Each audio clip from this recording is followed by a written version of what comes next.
पुनरीक्षण में जितने मतदाता अभी मतदाता सूची में हैं, उन सभी को एक गणना प्रपत्र दिया जाना है।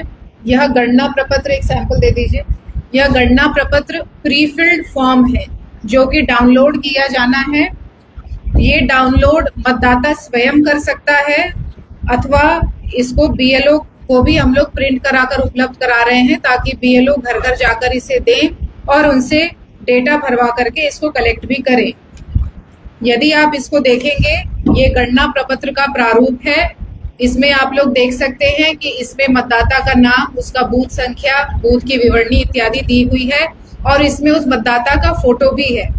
उसके बगल में आप देखेंगे आवश्यकता है कि विशेष गहन पुनरीक्षण कार्यक्रम के दौरान एक अपडेटेड फोटो भी मतदाता इसमें संलग्न करे और उसके नीचे जो विवरणी है, जन्म तिथि, मोबाइल संख्या, आधार संख्या यदि हो तो, एवं उसकी विवरणी, उसके माता पिता एटसेट्रा के डिटेल्स, बहुत छोटा सा ये एक आपको दिया हुआ है, उसको फिल करके उसको वापस करना है। इसके नीचे एक घोषणा मतदाता द्वारा किया जाना है।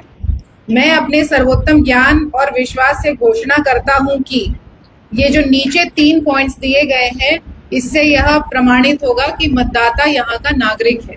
जैसा कि आप सभी अवगत हैं कि भारत के संविधान के अनुच्छेद 326 में यह वर्णन है कि प्रत्येक ऐसा व्यक्ति जो 18 वर्ष का है, भारत का नागरिक है, सामान्यतः उसी क्षेत्र का निवासी है और अदरवाइज डिस्क्वालिफाइड नहीं है, ऐसे लोगों को मतदान करने का अधिकार है। चाहे वो महिला हो, पुरुष हो, किसी भी समुदाय का हो, उसका यह अधिकार है। नागरिकता के क्रम में यह प्रमाणित करने के क्रम में कुछ बिंदु हैं, उसमें उसको डिटेल्स मार्क करने होंगे। इसमें 3 कैटेगरी में इसे विभक्त किया गया है। पहला कैटेगरी है, मेरा जन्म भारत में 1 जुलाई 1987 के पूर्व हुआ है। यदि कोई ऐसा मतदाता जिसका जन्म 1987 1 जुलाई के पूर्व हुआ है, उनको यह फॉर्म फिलअप करना है, गणना प्रपत्र, और इसके अतिरिक्त उनको एक दस्तावेज देना है। ये जो 11 दस्तावेज की सूची आप लोगों को यहाँ दिखाई दे रही है, उसमें से कोई एक दस्तावेज यदि वो उसमें संलग्न करते हैं, उसको अपलोड कर देते हैं अथवा बीएलओ को जमा कर देते हैं, तो उनका नाम जो ड्राफ्ट पब्लिकेशन है मतदाता सूची का 1 अगस्त को जो होने वाला है, उसमें आ जाएगा। बीएलओ ये कलेक्ट करते हैं, यदि अगर ये ऑनलाइन माध्यम से नहीं किया गया है तो उनको भी अपलोड यह बीएलओ ऐप पे करना पड़ेगा। उसके बाद ही ये ड्राफ्ट पब्लिकेशन में डेटा आ सकेगा। दूसरी कैटेगरी है, मेरा जन्म भारत में 1 जुलाई 1987 और 2 दिसंबर 2004 के बीच हुआ है। ऐसी परिस्थिति में उस मतदाता को अपना डिटेल देना है, एक दस्तावेज, और अपने माता या पिता किसी एक व्यक्ति का इन्हीं 11 दस्तावेजों में से एक दस्तावेज देना है, संलग्न करना है। तीसरी श्रेणी है, मेरा जन्म भारत में 2 दिसंबर 2004 के बाद हुआ है। ऐसी परिस्थिति में उस व्यक्ति को, उस मतदाता को अपना एक डॉक्यूमेंट, अपने माता का एक डॉक्यूमेंट, अपने पिता का एक डॉक्यूमेंट, अर्थात तीनों व्यक्ति का डॉक्यूमेंट इसमें संलग्न करना है और उसके बाद ये प्रपत्र उनको अपना हस्ताक्षर करते हुए बीएलओ को वापस कर देना है। ये डॉक्यूमेंट की सूची हम बताएंगे। उसके पूर्व यह भी बताना है कि इसमें 2003 का जो इलेक्टोरल रोल है, आप सभी अवगत होंगे कि विशेष गहन पुनरीक्षण लास्ट टाइम 2003 में हुआ था, 22 वर्ष पहले पूर्व हुआ था। लगभग 2 डेकेड में ये किया जाता है मतदाता सूची की स्वच्छता के लिए, उसकी मजबूती के लिए।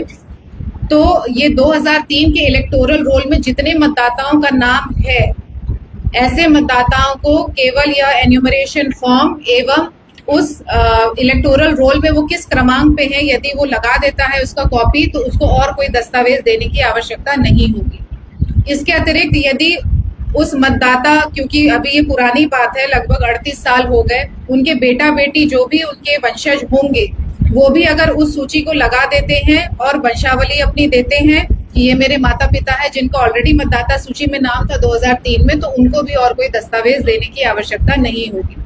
2003 की मतदाता सूची प्राप्त होने वाली है, मिल गया है वो डेटा, हम लोग को उसकी सॉफ्ट कॉपी प्राप्त हो रही है। जैसे भी होता है तो सभी बीएलओ को यह उपलब्ध कराया जाएगा।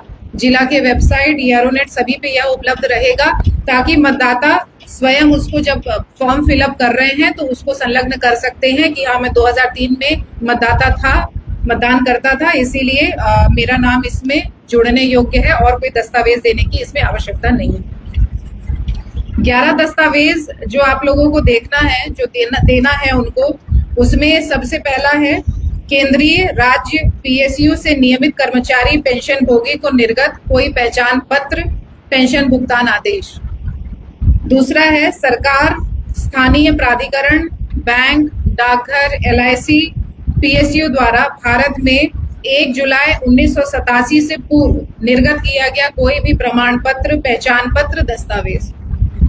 सक्षम प्राधिकार द्वारा निर्गत जन्म प्रमाण पत्र, पासपोर्ट, मान्यता प्राप्त बोर्ड विश्वविद्यालय द्वारा निर्गत मैट्रिकुलेशन शैक्षणिक प्रमाण पत्र, ऐसे दस्तावेजों से जिनसे उनके एज के बारे में हम पता कर सके कि उनका बर्थ कब हुआ है अथवा उनका प्लेस ऑफ बर्थ क्या है। सक्षम राज्य प्राधिकार द्वारा निर्गत स्थायी निवास प्रमाण पत्र, वन अधिकार प्रमाण पत्र, सक्षम प्राधिकार द्वारा निर्गत ओबीसी, एससी, एसटी कोई भी जाति प्रमाण पत्र, राज्य स्थानीय प्राधिकारों द्वारा तैयार किया गया पारिवारिक रजिस्टर। जैसा कि आप सभी अवगत हैं कि पंचायत स्तर पे पंचायत सचिव की कस्टडी में एक पारिवारिक रजिस्टर का भी संधारण किया जाता है। कुछ क्षेत्रों में यह संधारित होगा, नहीं भी होगा, तो वो डेटा भी इसमें हम लोग यूज कर सकते हैं। सरकार की कोई भी भूमि या मकान का आवंटन प्रमाण पत्र, वाजगीत पर्चा एटसेट्रा है, लैंड के कागजात हैं और वंशावली है, इत्यादि कागज हम लोग यूज करके यदि यह स्थापित कर पाते हैं बीएलओ और इसकी मुख्य रूप से जवाबदेही कंसर्न ईआरओ की है, यदि वो सेटिस्फाइड है कि हाँ व्यक्ति यहाँ का निवासी है, भारत का नागरिक है और 18 वर्ष से अधिक है, तो निश्चित रूप से उन्हें वोट देने का अधिकार है। तो यह प्रक्रिया शुरू है। इसके टाइमलाइंस भी आप लोग देख लें, क्योंकि ये एक समय अवधि में किया जाना है, इसीलिए इसमें जानकारी आवश्यक है ताकि इसको ससमय हम लोग करा सकें। अच्छी बात यह है कि क्षेत्र में हम घूमे हैं। कल पहले दिन हम लोगों ने वितरण किया था प्रमाण एन्यूमरेशन फॉर्म, सभी प्रखंडों में हमने वितरण करवा दिया था।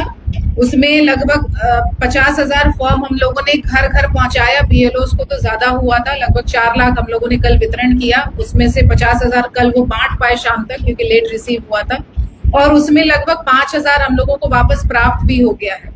तो जब बीएलओ घर जा रहे हैं तो वो उस समय जब दे रहे हैं तो वो वापस भी लोग उत्साहित होकर कर रहे हैं और उनको जानकारी भी है मोटा मोटी कि ये क्या है।